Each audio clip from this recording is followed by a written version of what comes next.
Welcome back here to the Mountain Morning Show. I'm sure we've all heard this go off in the middle of the night and probably not been too happy about it, but hey, these things save many, many, many lives a year. What they found at the Red Cross is a lot of people actually die from home fires in their sleep. They're not aware that the fire is actually going on. So these smoke alarms, these fire alarms can be a complete lifesaver. And for that, here we have Rich Woodruff with the Red Cross with the Utah and Nevada division here to talk about their Sound the Alarm event, where they go around the community and educate about the importance of these fire alarms and help to install them as well. Rich, how are you doing today, sir? I'm doing good. Excellent. Thanks for having me up. Always a pleasure to have you here. Let's talk about the Sound the Alarm event. First off, I know when people see these right away, they think of the annoying beeping sound that can go along with them. But let's talk about the importance of why you absolutely need one of these in your home at all times. Yeah, a few things that we know at the outset.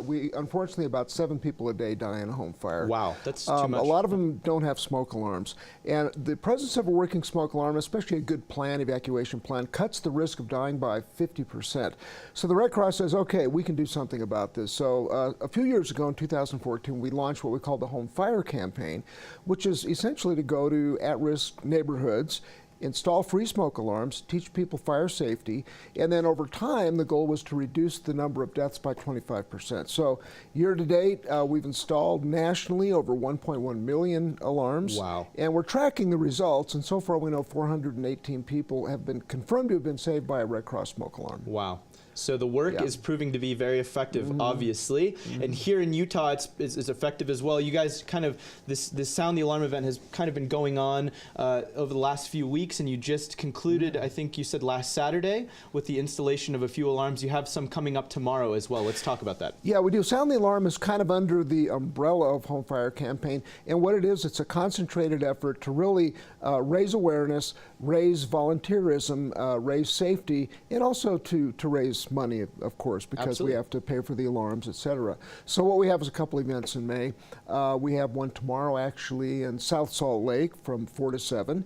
And then on Saturday the 12th, we actually have 2 back-to-back, one in the morning from 8 to noon, and then another one from 1 to 4. And the total number of alarms, the goal is 1,000 alarms. 1,000 alarms. Yeah, 100,000 nationally. So with the Sound of the Alarm event, the Red Cross, along with the volunteers, are canvassing neighborhoods, right? And knocking on doors, checking people's smoke alarms, making sure they're up to date, up to standards, as well as if they don't have them, you guys are providing them as well, correct? Yeah, and the canvassing takes the form of, we go around the neighborhoods and we have a door hanger, English and Spanish, and if they're not home, we put this on the door, and they're invited to call and set up an appointment during that installation time. So between the face-to-face, dialogue and then the door hanger, we can set up those appointments, and then we can just knock them out with a good core of volunteers.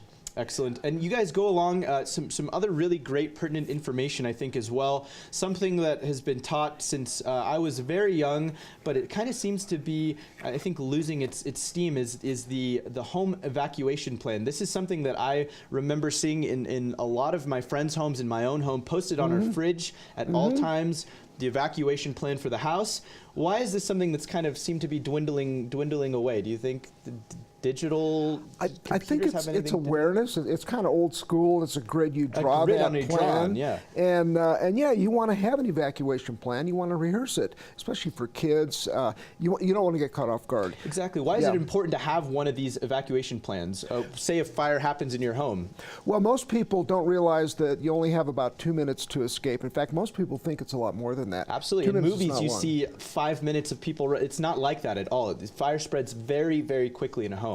It does. So the edge of, the early warning from the smoke alarm, the evacuation plan in place with alternate routes, the regathering out front. You want to make sure you all have a place to go, so you're regathered so nobody's missing. Keep the pets in mind. So all of this works in tandem.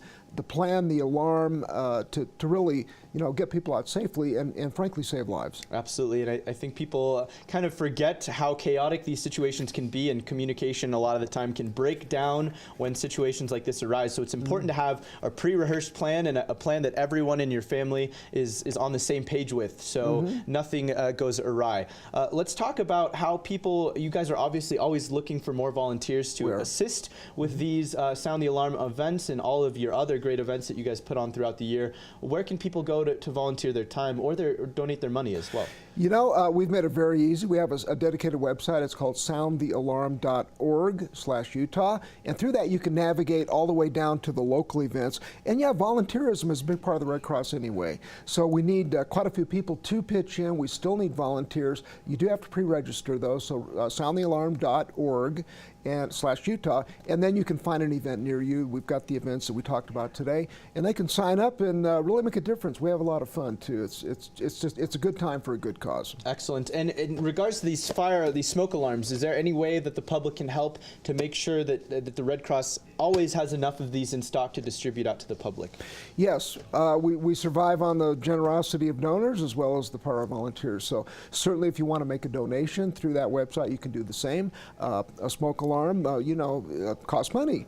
And Kitty has given us, we get a lot of donations as well, but at the end of the day, somebody's got to pick up the tab in some form, either in kind or in cash. So yeah, we appreciate financial support and especially volunteer support for these events. Mm-hmm. Absolutely, Rich. So one more time, the time and dates for these Sound the Alarm events that are coming up tomorrow, May 2nd, and this Saturday as well. Yeah, 4 to 7, really about 3 to 7 by the time you check in and get trained. And then on Saturday the 12th, 8 in the morning, 8 to noon, and then 1 to 4. So 2 events, actually 3 events in 2 days, and 1,000 smoke alarms. So excellent, Rich. A lot of work ahead of you, but you're doing great, fantastic work in the community as always.